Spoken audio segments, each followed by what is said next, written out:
Good morning, good morning. My name is QuianaDenae Perkins, and I am excited to start the VUU off this morning. Not because we're talking about something exciting or heartwarming, but because I get to be in this community of amazing people who I will introduce in just a moment.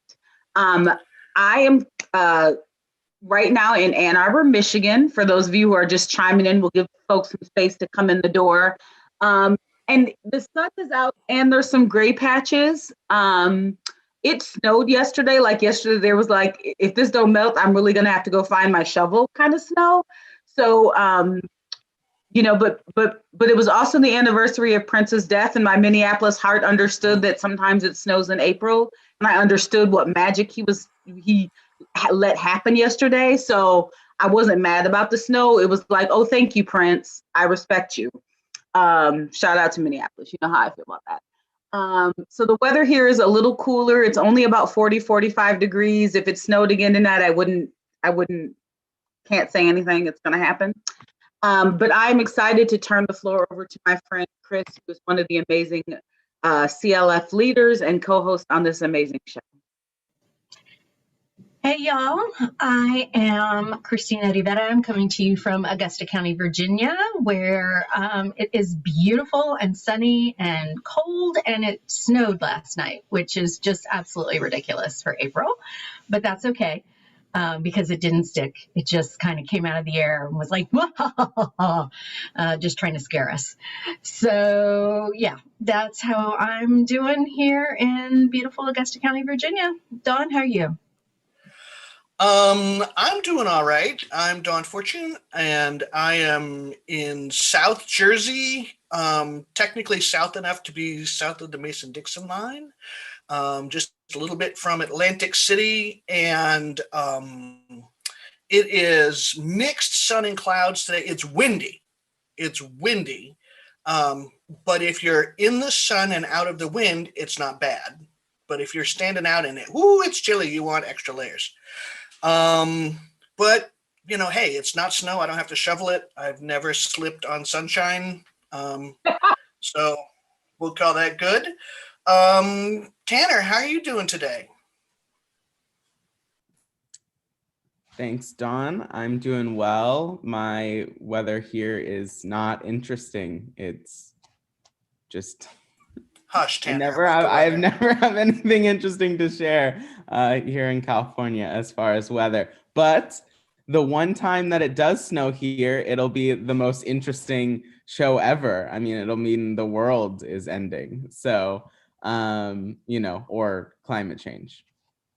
I'm Tanner Linden. I am the outreach manager for the Church of Larger Fellowship, and I help with tech for the VUU. So I will be taking your comments from YouTube and putting them into the chat over here for the hosts to see. So please comment your questions, feelings, thoughts, and I will make sure they see them. And I will pass it to Aisha Hauser. Thanks, Tanner, with you and your boring weather. I'm Aisha Hauser, and I'm in Seattle, Washington. And this past week, it was warm and sunny, and I was even able to sit outside on a bench and got only one side of my arm red and not the other. So I have to, from now on, remember to switch so I have both sides red at the same time. And it's starting to get cloudy again because it's Seattle, and unlike California, which has perfect weather 365 days of the year, according to Tanner. We usually do not. So anyway, I know we usually do UU roundup, but I feel I am called and moved to. I came across a Washington Post database that Tanner will put the link to in the chat for those of you watching, to put into perspective police shootings. So it's a database the Washington Post has been tracking. And in 2015, the Washington Post began to log every fatal shooting by an on-duty police officer in the United States. Since 2015, there have been more than 5,000 such shootings, 5,000 fatal shootings. So after Michael Brown was murdered in 2014, a Post investigation found that the FBI undercounted fatal police shootings by more than half. and the police shootings remain steady. So this is all, and you know, feel free to take a look, share this on social media, because what needs to be amplified a million times over, and I'm sorry, screw you, Nancy Pelosi, George Floyd did not sacrifice himself, he was murdered. Derek Chauvin was sacrificed by this system, and others have wrote this. This is not an original thought of mine. It's one I agree with and want to amplify. It's Derek Chauvin who's been sacrificed to make it look like the system's accountable, right? One person was held accountable. That's it, maybe. And we're even waiting to see what sentencing is, but at least he was found guilty, right? There is a war. There was a meme I saw yesterday. A sign held by a Black man. We're not trying to start a race war. We're trying to end one. And look at the statistics of police shootings, how vastly disproportionately Black men are murdered by police, unarmed. A 16-year-old girl, and God forgive me that Makia was murdered by police the same day the Chauvin and here's the thing, I grew up right outside Newark, New Jersey. There were fights all the time. Teenagers around me in school were bloodied. You know, every now and then someone would have a knife. No one was murdered by police. So and the idea that shame, I'm going to use the word shame. Shame on you if you are a person trying to justify yet again the murder of a child by the state. So I'm going to stop there. I just want to name that this is not justice. Many activists, many people have been naming that already, that this is accountability for one person, not justice. And this system cannot be reformed. We need to defund and abolish and reimagine how we operate in this society, because this is abhorrent. Thank you. Yeah, I'll say amen to everything that Aisha said. You know, one of the reasons, one of the topmost reasons, and I'll give the shout out to the Black woman who filmed what was happening to George Floyd, because without that, we certainly wouldn't have had a guilty verdict, because God forbid we actually believe the words of Black and brown people. But besides that, that verdict came as the result of every police officer who got up there on the stand throwing their fellow cop under the bus, because they knew if they didn't, they would not be able to continue with business as usual. And so this was strictly to be able to continue with business as usual. They needed to say that this is the one bad apple in the barrel, and that we should, you know, hold this person accountable. But certainly, you know, not all of us are like this, not all police, right? And so it's really telling that it took that kind of power and privilege to be able to hold this one person, the very first person to be held accountable in Minnesota in this way in all these years of policing, right? So let's be really clear about what's going on. Accountability, yes, but certainly not justice. No.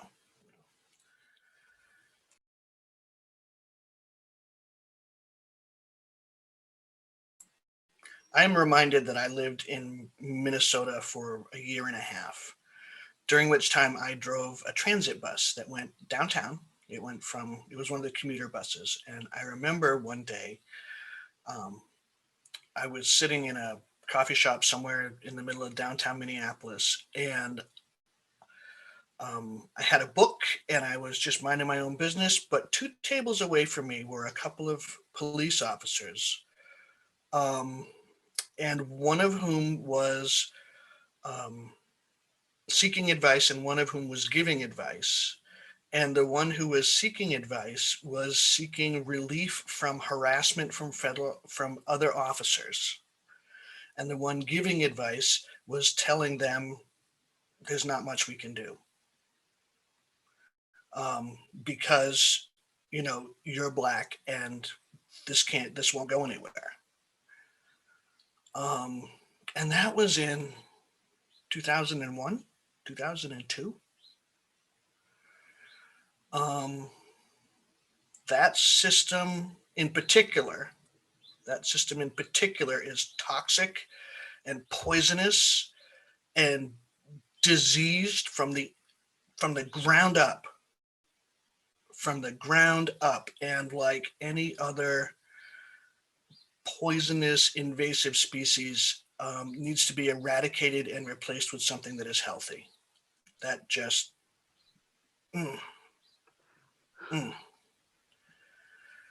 that image that day comes to mind every time I see this story mentioned on TV. And I'm like, this is just like Aisha and Christina said, it is, Chauvin was sacrificed. And he and his family will be rewarded with preferential treatment for the rest of their days for his sacrifice. He'll be kept safe in jail. He'll get extra privileges in jail. He'll get visits and stuff and foodstuffs and treats and whatever else that can be smuggled into him. His family will have extra protection from other officers and from the community. It's My stomach is just churning as you're talking, and it's not because I'm mad at what you're saying. I know that you're right, and it's gross. This is not Joe Valachi, but the guy in The Godfather, the one who takes a bullet or throws himself under the bus in exchange for his family getting treatment forever, preferential treatment forever. So it's. I looked up the name of Cariel Horn, a black woman, former Buffalo police officer, stopped a white man who was using excessive force. She was fired. She's a year before her 20 years and pension. And finally, just recently, it's in, I believe, the New York Times, was vindicated and then given all as a result of this past year. She was finally given her pension. She was her career on paper will end differently than it had. So there's no such thing as this notion that there are good cops, because she was a good cop, did the right thing, stopped that man, ended up in an altercation with that white cop, the man, and she ended up with charges against her and fired. So let's be clear, this narrative is simply not true that is put out by the cops. And Derek, I just want to say one more thing about Derek Chauvin. He was a domestic abuser. His wife left him. And so he's a gross dude on a million levels. You're not wrong that he's going to get whatever. And I don't even want to focus on him. But the issue is that the battle, the fundamental issue is not, it's not individual racism. It's the system that needs to complete. And we know that we're all on the same page with that. I wanted to offer in too that it's waves. One of the things I've been thinking about is the waves of grief. That, not that I was settled in my grief about the verdict coming out, but I had a plan. I had a grief plan. If this is a yes, if this is a no, like who's my support, where can I go to? I thought about all of those things, and then Daunte Wright gets killed, right? So that was one wave, and you're like, whoa, whoa, whoa, whoa. And then as soon as my body is releasing all of that energy around the verdict, I'm starting to see this name pop up. Well, no, because then there was Adam in the middle, right? So it was Daunte, Adam, verdict, Makia, and now there's another man, Andrew Young Jr., I believe, in South Carolina. So we've had more acknowledgement of death by police officer this week than we have of Earth Day. Do you understand what I'm saying? Like, it's just, there's these grief waves, and they're not stopping, they're not slowing down. And I can't speak for you all, but for me, I am barely floating. I am tired of floating. I just can't float anymore. I can't swim anymore. It's just overwhelming. When I think about the loss of life, when I think about the system that allows it, it makes me not want to leave my house. It makes me really scared. And that's not how I thrive. That's not how any of us thrive. How are people expected to thrive if they can't leave their homes, if they can't go to the store, if they can't eat Skittles, if they can't have lemonade and walk back to their house, if they can't go to sleep in their beds, if they can't sell loose cigarettes? How are people supposed to survive? And that's where I think I'm caught up at. Like, I understand systemic oppression, but I'm just so hurt at the loss of humanity. That is where my heart is breaking open the widest.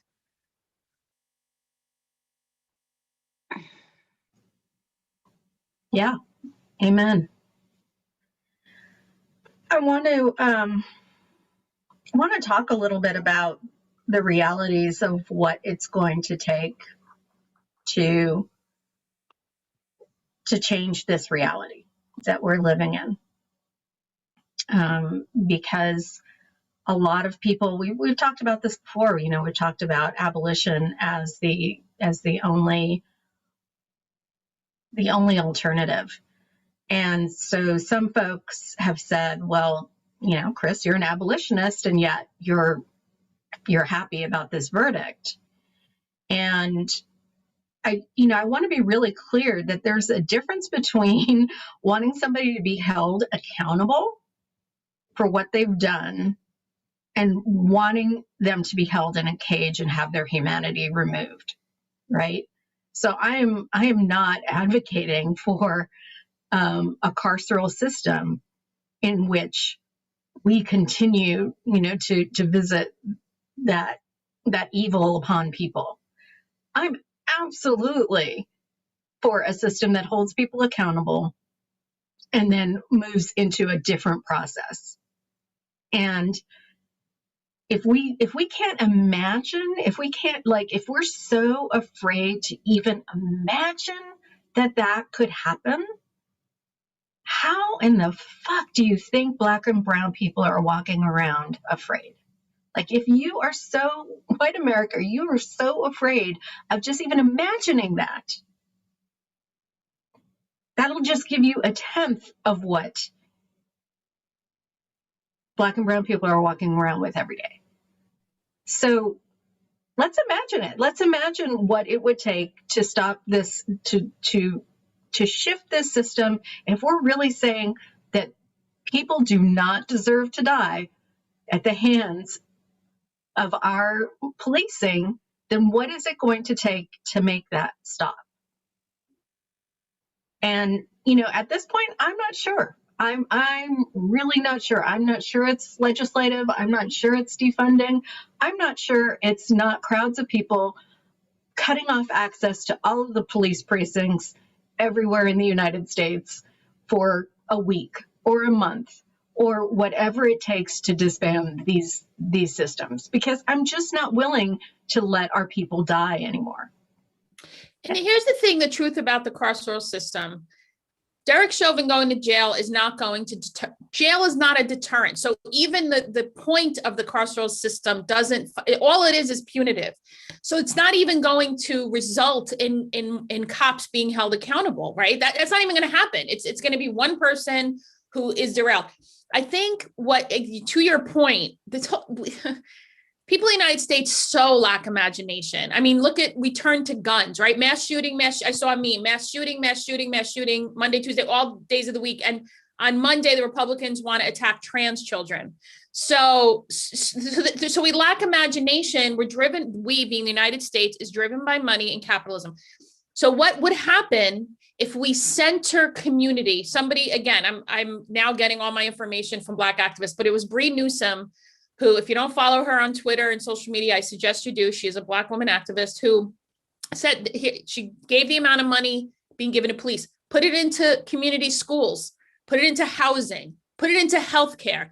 That is how it's not hard. It's not even complicated. It is that the system, violent extractive capitalism, needs to have desperate people willing to work for any amount of small money, have 4 and 5 jobs, rather than overthrow the system and treat people fairly, right? And so it's to me, universal basic income and healthcare. That can happen fucking tomorrow.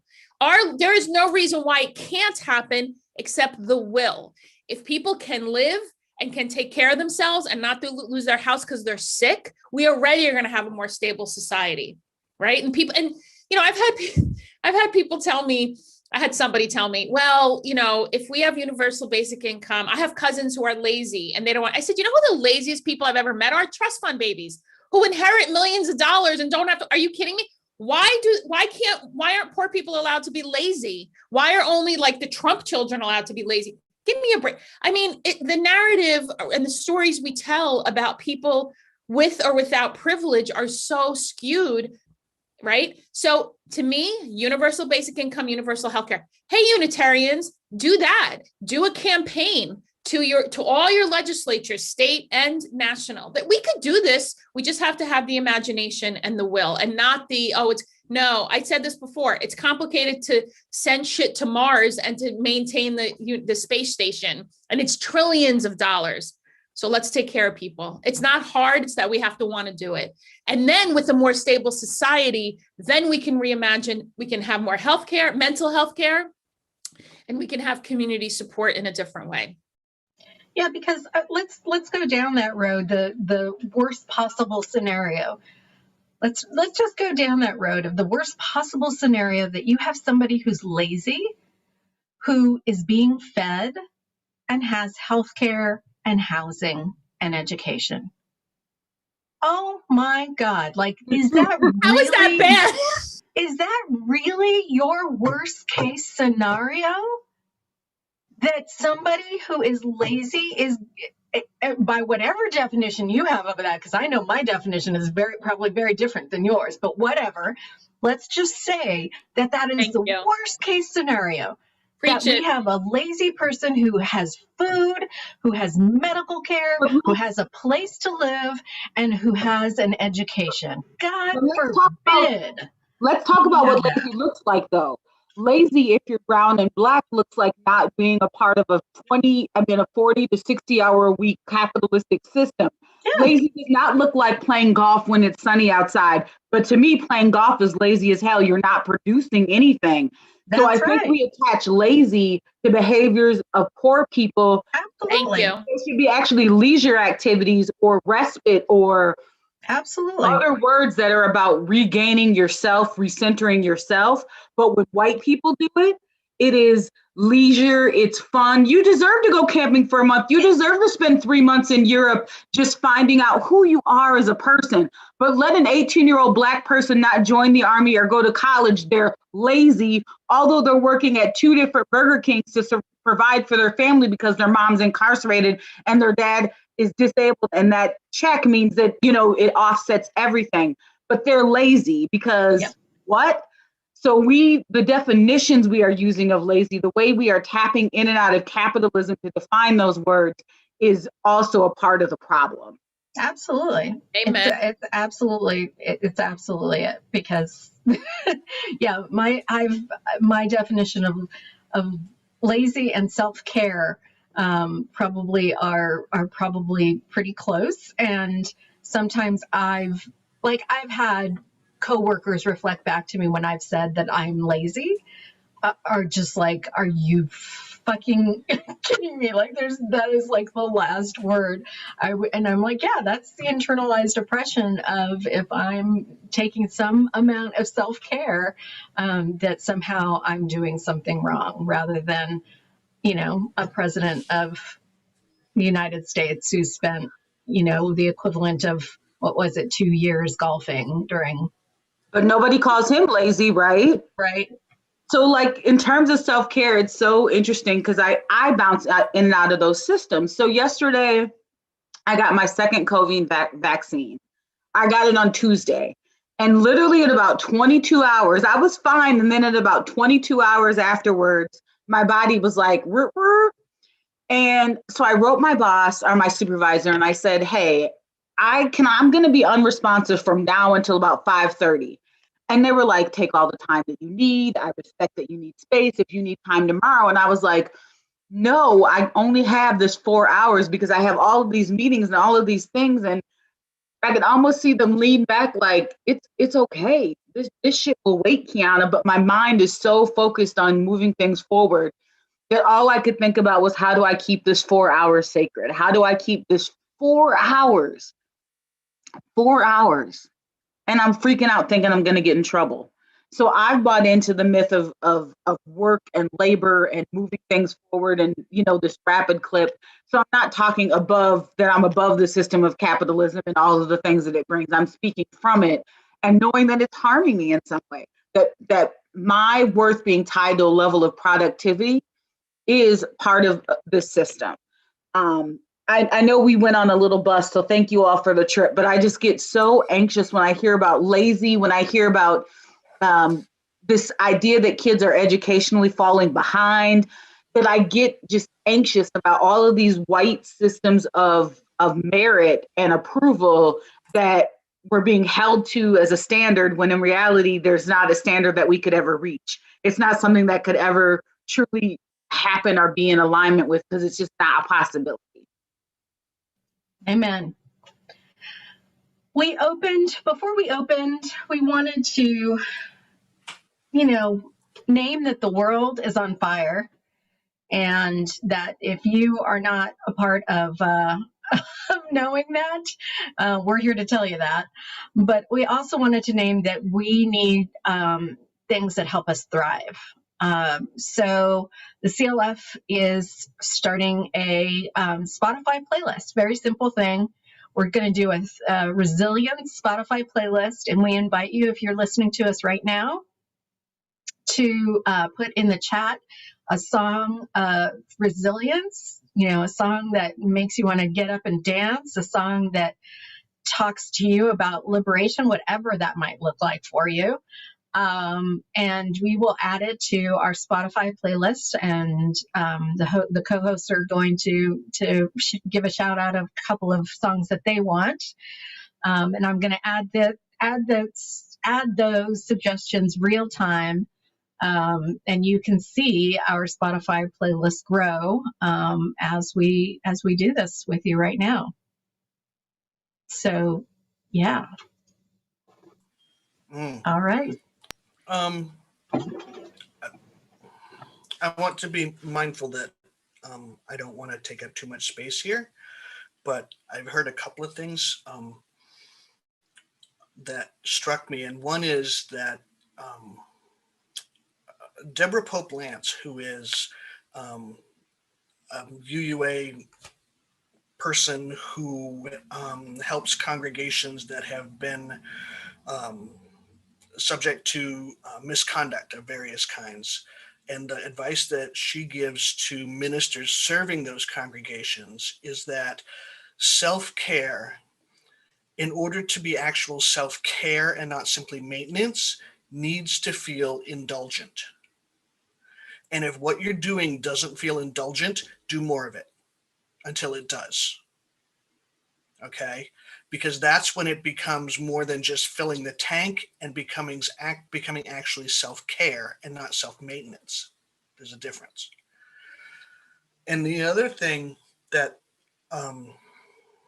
that I've been thinking about is I've been reading this book called The Sum of Us, What Racism Costs Everyone and How We Can Prosper Together. Have any of you read that? It's written by a woman named Heather McGee, and I saw her interviewed on a news program sometime a while ago.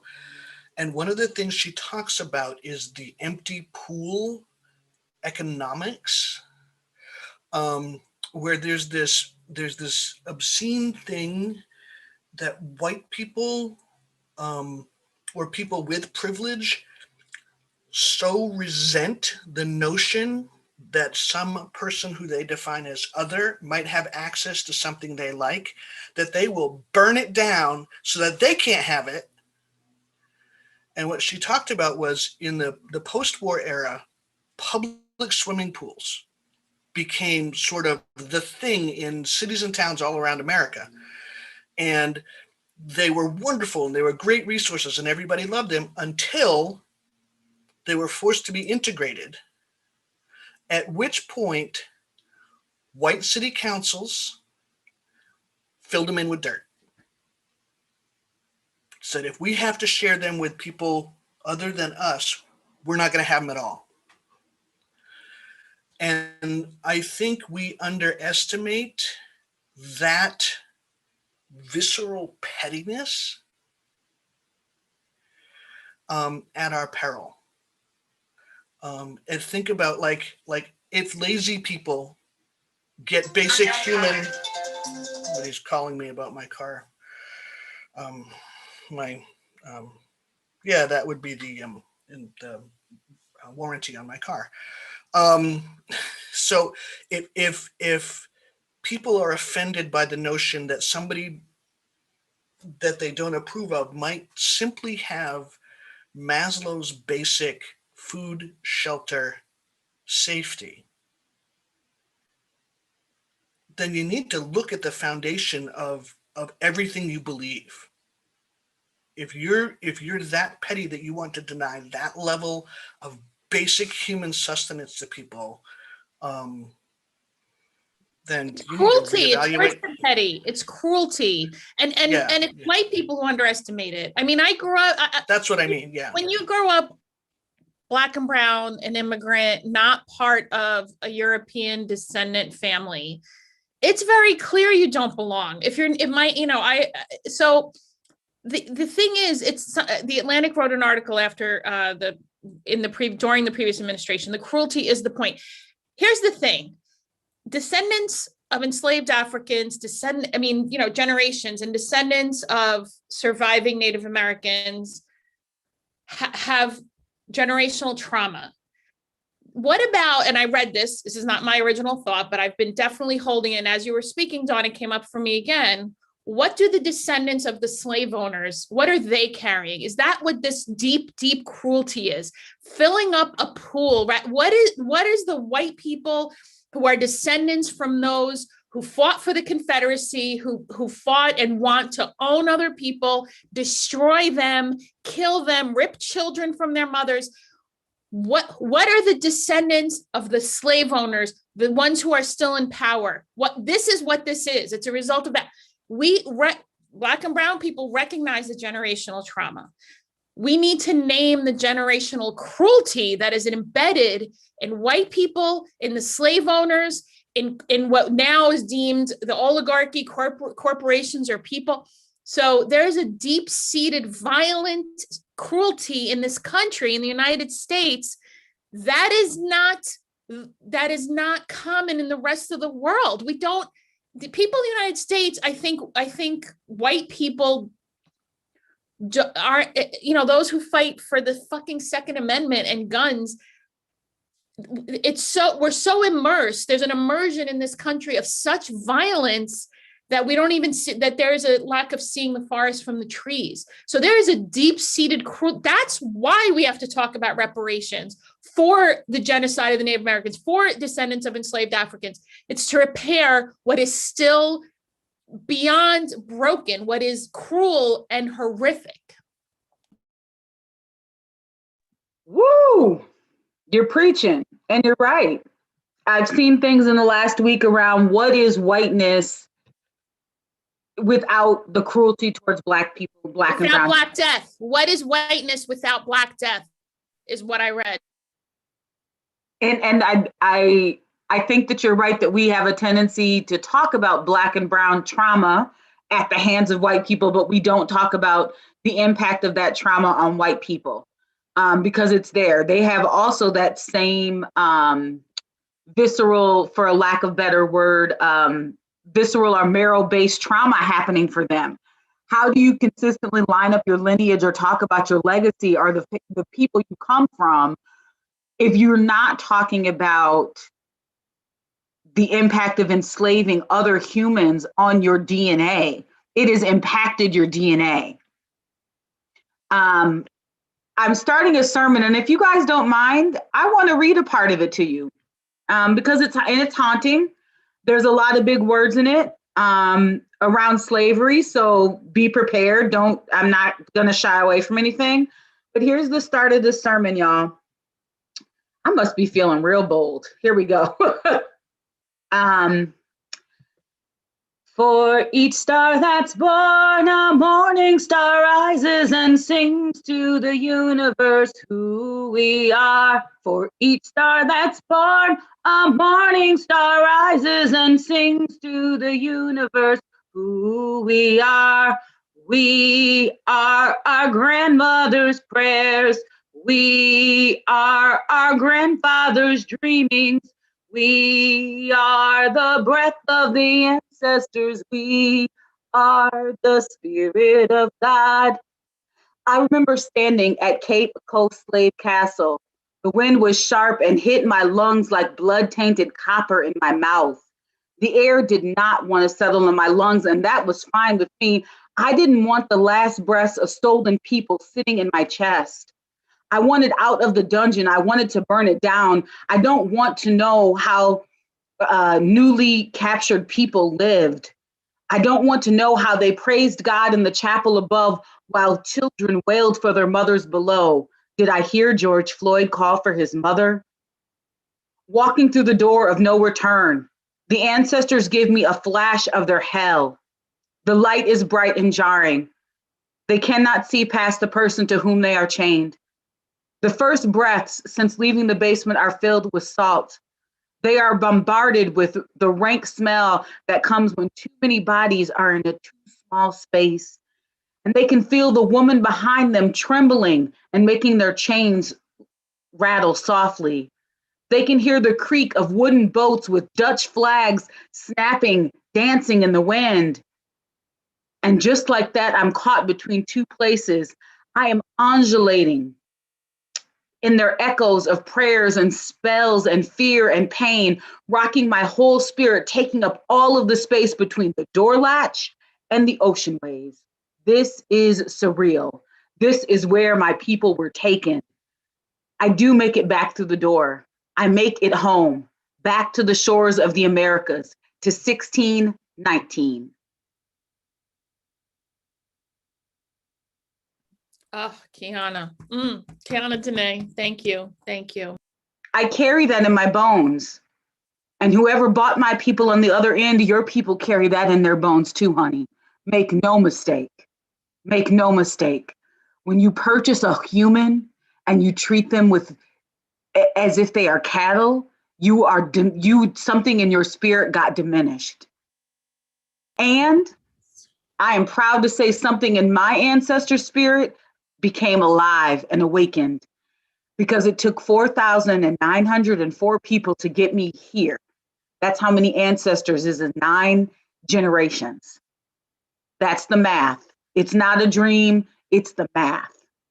So the 4,994 people it took to get me here, what was trapped in their marrow to thrive and survive, that same thing is trapped in your ancestors' marrow. And you got to go figure out what that is. And you got to go figure out how to deal with that. Because I got to deal with this black melanin every day. You got to deal with that porcelain whiteness every day and all that comes with it. And as long as you're not willing to dig in, it's going to be rough. Get you some pillows, some Tylenol, get you some snacks. I don't know what to tell you, but it's going to be rough, baby girl. It's going to be rough. I'm going to stop talking now. Thank you for letting me share part of my sermon. But I think it's just important to, like what you were saying, Aisha, we are all carrying some kind of trauma and we got to name it and heal it. Bless you. Amen.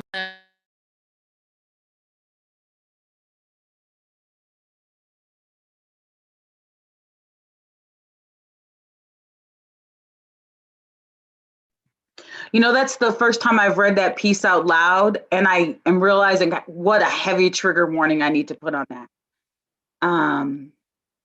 Because it's, as I was reading it, I remember standing there. I remember the smell. It all came back to me in a different way when I read it out loud to other people.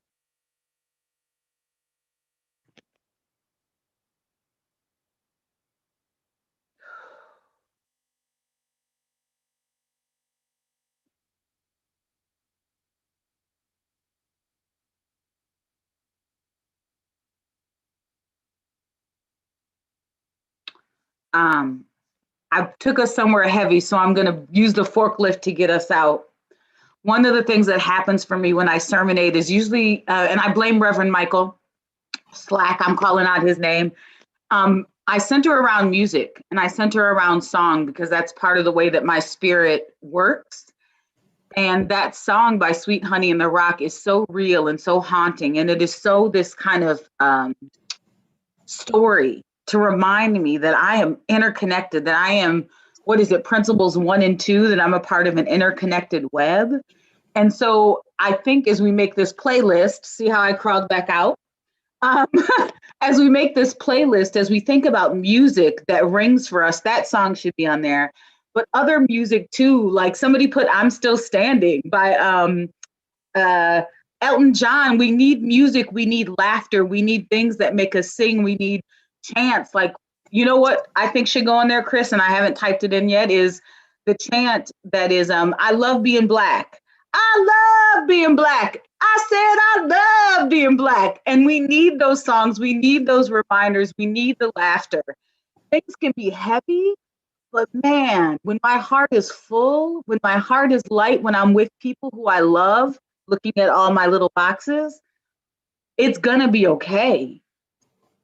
We are gonna rest. We're gonna get our provisions tight. We're gonna make sure the most vulnerable in our community have what they need.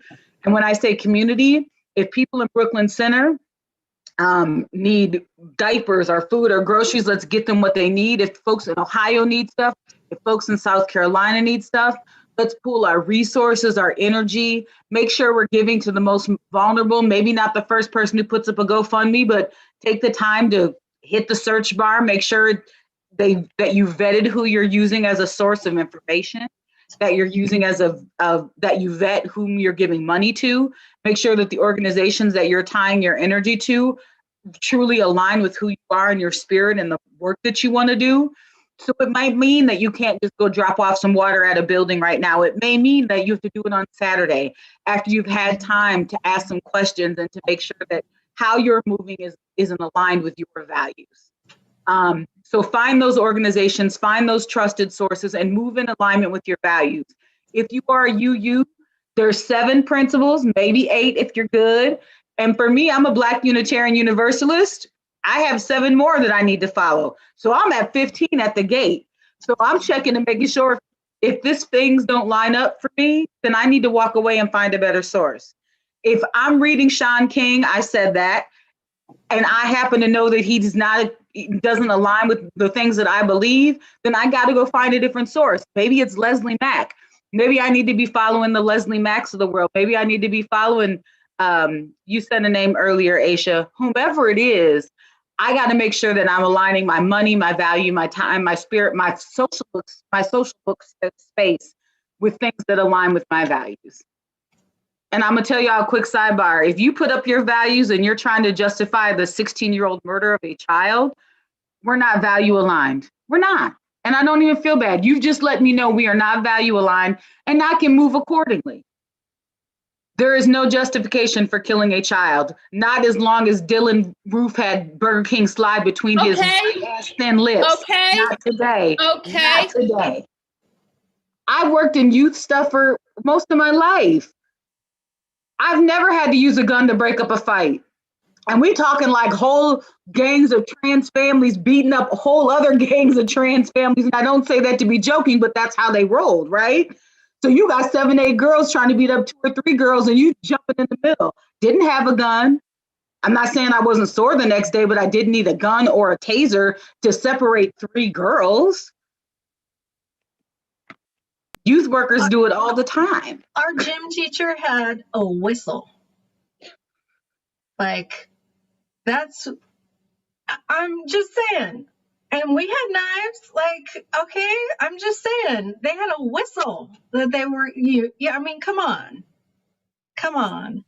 Social workers go into housing projects that police won't go into, and all they're armed with is a freaking manila folder.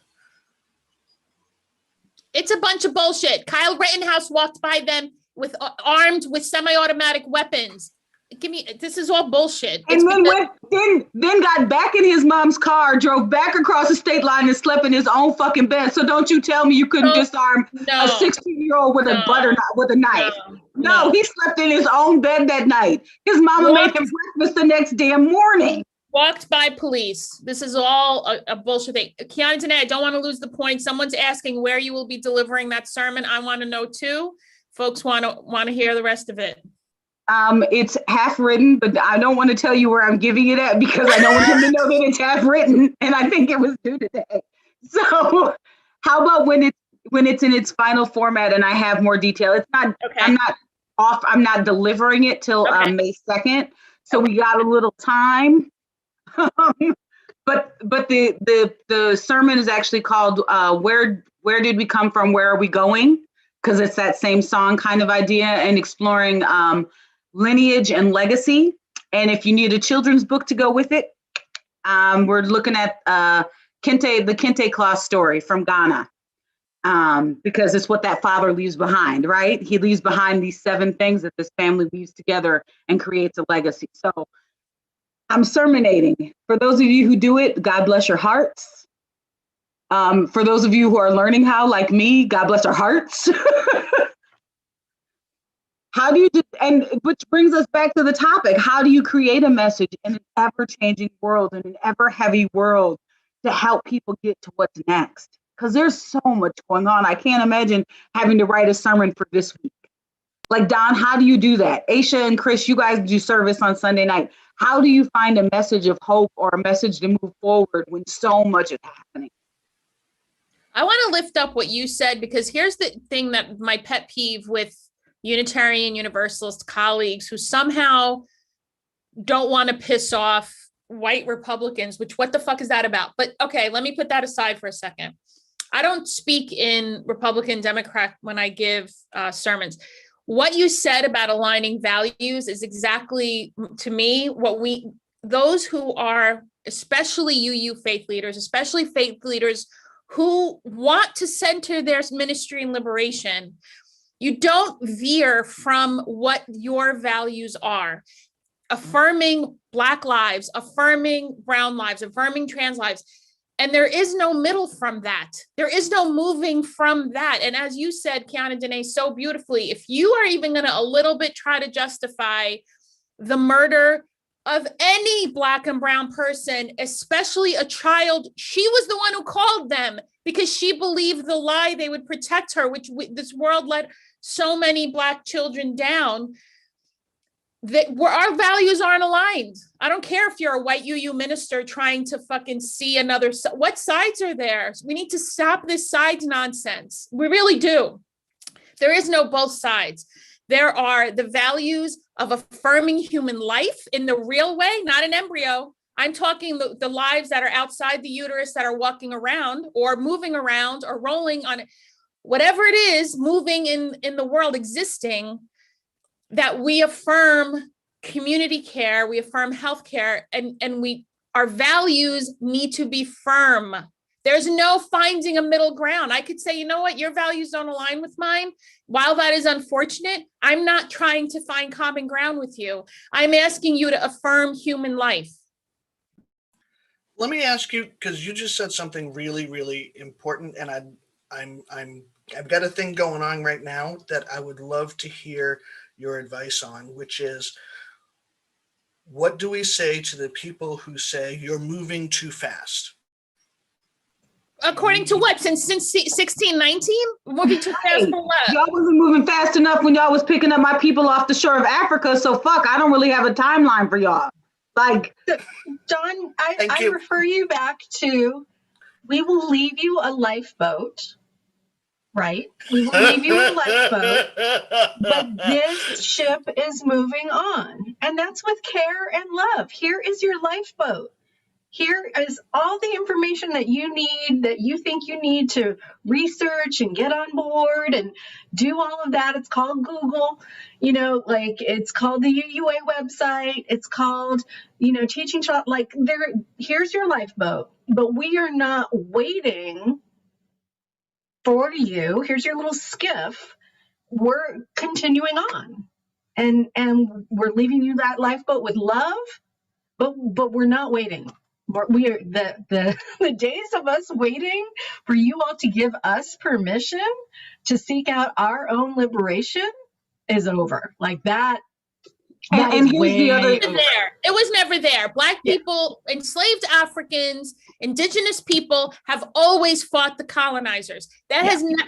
Read Frederick Douglass in the 1800s wrote the same thing Martin Luther King wrote, the same thing James Baldwin wrote, the same thing activists now are writing. This has been an ongoing battle that white people have wanted to pretend hasn't been. Somehow there was a book that came out by Scholastic about George Washington's Happy Slave. There's always been this desire by white America, by this violent extractive system, to pretend that people want to be enslaved, that's the thing that we need. This has never stopped. The fight for liberation has always been here, but whether or not white people have wanted to see it, that's not anything that can be helped. Yeah. And I think when I'm saying that, I'm saying specific to our Unitarian Universalist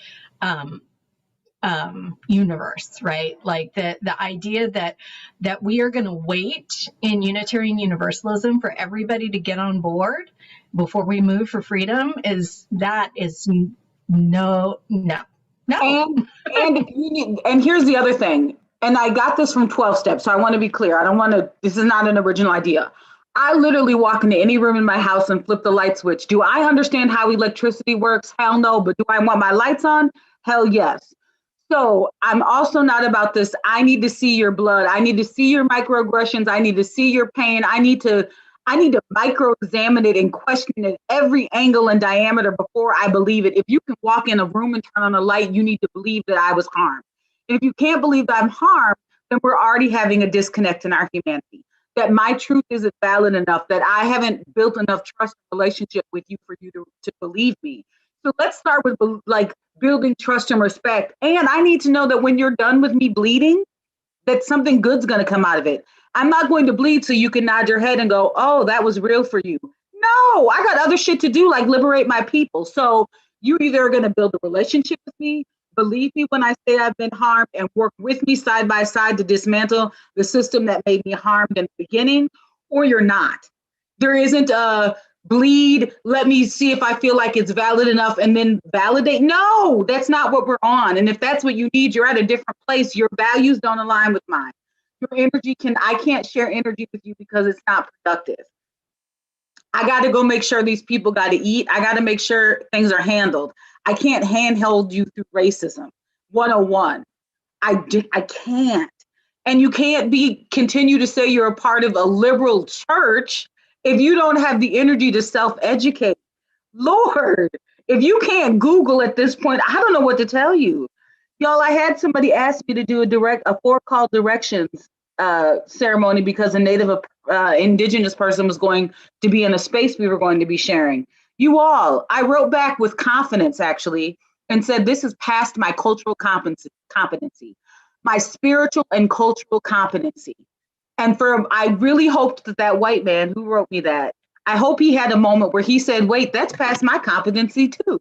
So you asking me to do it was past your competency. And you ask, no, we have to stop that. We have to stop performing wokeness. You're not woke, baby. If you need me to bleed for you to prove that something happened, you're not woke. If you're trying to get woke and you need Black and brown people to be at the bottom of your feet while you kick around and shuffle and go, I don't know, and Kanye shrug, you're not ready, you're not woke. And you need to really reevaluate if you're aligned with your liberal faith. Now, y'all, we done went all the way around the mulberry bush. Now somebody gonna write us and say that somebody's feelings got hurt today. And let me tell y'all, let me just lean in real quick and tell you a secret. I'm sad that your feelings are hurt. No, facetious, I'm not being sarcastic. However, that is a wound that you get to heal. You get to decide how you move forward. If we said something that made your heart thump, that made you clutch your pearls, unpack that. Think about that. Think about what hurt, where it hurt, why it hurt, and how you can get better before you click your little fingers on a screen to write CLF and say, y'all hurt my feelings. And I'm not being funny, I'm dead serious. The obligation we have to heal starts first with us. And if you came to us and said, when you said this 7 words, and it made me feel like you were disvaluing me as a UUAA member, I can respond to that. But if you write us and say, Y'all hurt my feelings because y'all don't like white people. Then we don't have a conversation to have. Do you understand that difference? And so we're willing. So if your feelings were hurt today, take some time before you clickety clack. Think about where that pain came from. Think about the work that you have to do. And if there's space for us to come together to have a healing dialogue, I think any of us are open to that. But we are not going to make it better for you because you are uncomfortable, and we're not going to try to save you.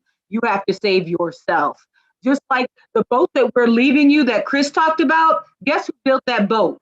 We was building a big boat, a big ark, a big cruise liner, but we thought, let's build this little dinghy for the people who can't come along. So we already made space, time, and energy for you to get in your own saving boat. We gonna get in ours, you go get in yours, we gonna have a good trip. But don't be mad at us because you didn't contribute to the big boat. We was already on the boat. We was handling it. Now you got to get in the dinghy and figure it out. I'm gonna stop, y'all. That's what happens when I eat before we have. I love it, QuianaDenae. Love it. Friends, So we have created a playlist of over 20 songs, 84 minutes. Check it out. We've got the link in the website, the link in the chat. So, if you've got recommendations on what you want to add to that, feel free to send them our way. Especially those folks that roundup? Oh, we do need to do UU roundup. Shout out to all the candidates for who are doing candidating week and at all the different congregations that are in search. We know it's hard, and we know you can do it. The two things I have are Blue related.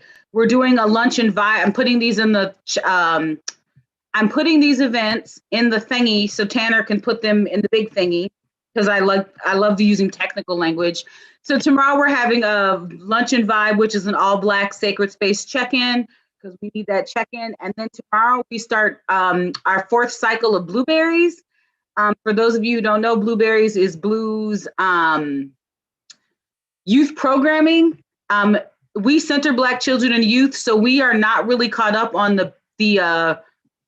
we're not really caught up if the parents are not Black. What we're caught up on is Black children.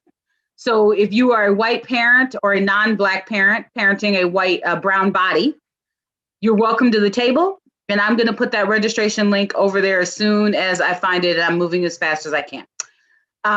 But those are good things that are happening. If you want more detail, you can email me at QuianaDenae@UUA.com, and I'll put that in the what is that called, in the chat too. Y'all know I be moving so fast. And the CLF has Tanner, Linden, and I are leading an Exploring Unitarian Universalism class.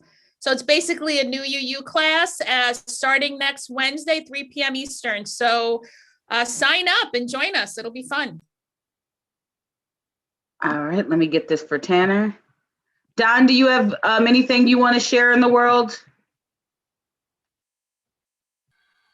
Probably, but most of it's not polite. That's legit. Thank you all for thank you for surviving and for being. That's the biggest thing I got right now. Thank you. I value you, and my life in this world would be a much less rich place without you. Ashe and amen, my friend. Ashe and amen, my community. We'll see you in these E streets. Take care of yourself. Be safe.